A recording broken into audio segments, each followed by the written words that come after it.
네, 안녕하세요. 이정민입니다. 오늘 주제는 당신의 마음이 힘든 이유입니다. 제가 상담을 15년 가까이 해오면서 마음이 힘든 수많은 분들을 만났는데 그분들이 마음이 힘든 이유는 다 가지각색이었어요. 그런데 어떤 공통점이 좀 있는 것 같아서 그 공통점에 대해서 오늘 말씀드려보도록 하겠습니다. 여러분 중에 지금 마음이 힘드신 분이 계신가요? 아니면 지금뿐만 아니라 꽤 오랜 시간 마음이 힘든 분이 계신가요?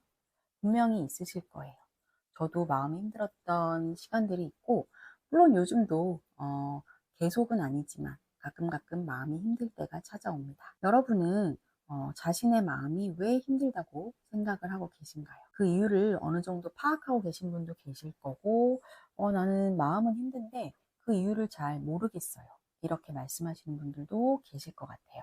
만약에 이미 이유를 찾으셨다면 그분은 여기까지도 이미 충분히 많이 오신 거라고 생각이 듭니다. 이유를 찾는 게 사실 쉽지가 않거든요. 대부분 많은 분들이 자신의 마음이 힘든 이유를 잘 모르고 계세요. 근데 제가 상담을 오랫동안 해오면서 마음이 힘든 이유를 크게 세 가지 카테고리로 나눠볼 수 있겠구나 이렇게 생각을 해보게 됐습니다. 그래서 마음이 힘든 이유는 이 세 가지 카테고리 중에 하나에 해당하실 수도 있고요. 아니면 이 안에 두 개 같이 해당되실 수도 있고 아니면 뭐 세 개에 다 해당을 하실 수도 있어요. 그리고 이게 중복되기도 하고 서로 막 연결돼 있기도 하고 그런 문제라고 생각하시면 될 것 같습니다. 그 카테고리가 뭔지 말씀을 드리면 첫 번째는 기본적인 생활에 어려움이 있는 경우입니다. 기본적인 생활이라고 하면 의식주적인 문제, 경제적인 어려움, 어떤 스트레스, 아니면 생계 때문에 어쩔 수 없이 일은 하고 있지만 나하고 너무 맞지 않는 일을 오랫동안 해야 되면서 거기서 오는 심리적인 스트레스 이런 것들인데 이런 것들을 이제 통틀어서 기본적인 생활에서의 어려움 이렇게 이름을 붙여봤어요. 사실 경제적인 어려움은 우리에게 엄청 크게 스트레스를 줄 수 있기 때문에 이게 심리적인 어려움으로 충분히 이어질 수가 있습니다. 두 번째는 인간관계 문제입니다.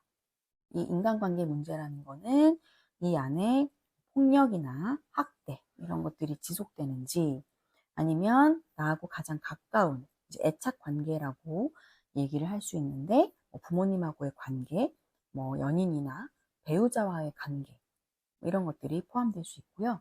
아니면 뭐 내가 소속되어 있는 학교나 직장 이런 사회적 관계에서 갈등이 있거나 소외나 따돌림을 당한다거나 이런 여러 가지 문제를 인간관계 문제 이렇게 얘기를 할 수 있을 것 같아요.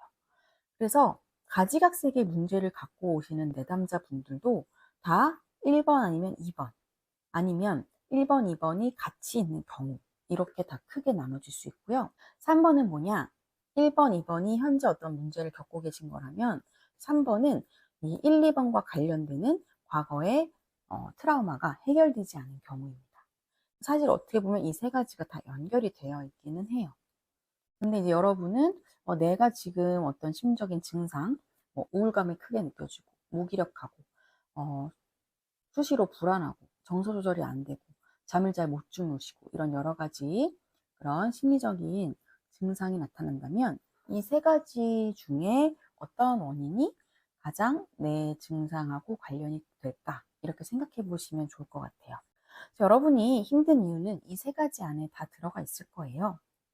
그런데 제가 이렇게 세 가지 카테고리를 말씀드렸는데도 그렇지만 나는 그걸 들어도 내가 왜 힘든지 모르겠어 라고 말씀하시는 분도 충분히 계실 수 있습니다. 그 이유는 두 가지 때문인데요.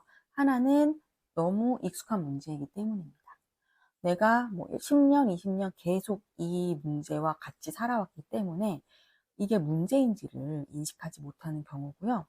두 번째는 해리가 되어 있기 때문입니다. 너무 익숙하다는 거는 불행한 가정 환경에서 살아온 사람들이 현재 내가 어떤 불행한 환경적인 상황에 놓여 있다고 해도 그게 뭐가 힘들고 뭐가 고통스러운 건지를 인식을 못해요. 그냥 계속 이렇게 살아왔기 때문에. 그런 경우가 있을 수 있고요. 해리되어 있다는 것도 비슷한 맥락이기는 해요. 앞에 익숙하다랑 비슷할 수도 있지만 해리는 조금 다를 수 있는 건 나의 감정과 욕구 이런 것들이 차단이 되어 있는 거예요. 그래서 뭔가 불편한데 불편감을 느끼지를 못하고 어떻게 보면 나의 감정들이나 나의 욕구들이 억압되어 있는 상태라고 보실 수도 있습니다. 이제 여러분이 트라우마를 많이 겪게 되시면 해리가 나타나게 되는데요. 트라우마라는 거는 엄청 큰 자연재해나 사건, 사고가 아니더라도 가족 내에서 계속해서 폭력이나 학대가 있다거나 부부싸움을 부모님이 되게 심하게 여러 차례 하신다거나 이런 것들도 트라우마로 작용을 할 수가 있고요. 이렇게 트라우마를 겪으시면 해리가 나타나고 해리가 나타나면 나 자신의 부정적인 감정이나 내가 원하는 것들이 뭔지를 알아차리지 못하게 됩니다.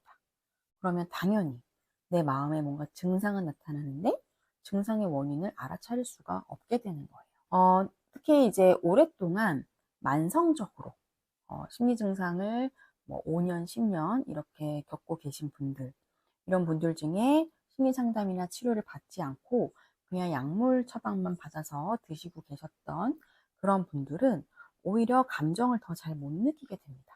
약간 멍한 상태로 이렇게 좀 살아가게 될 수 있는데 그러다 보면 본인이 왜 힘든지 상담을 해도 잘 나오지가 않아요. 탐색이 잘 안 돼요.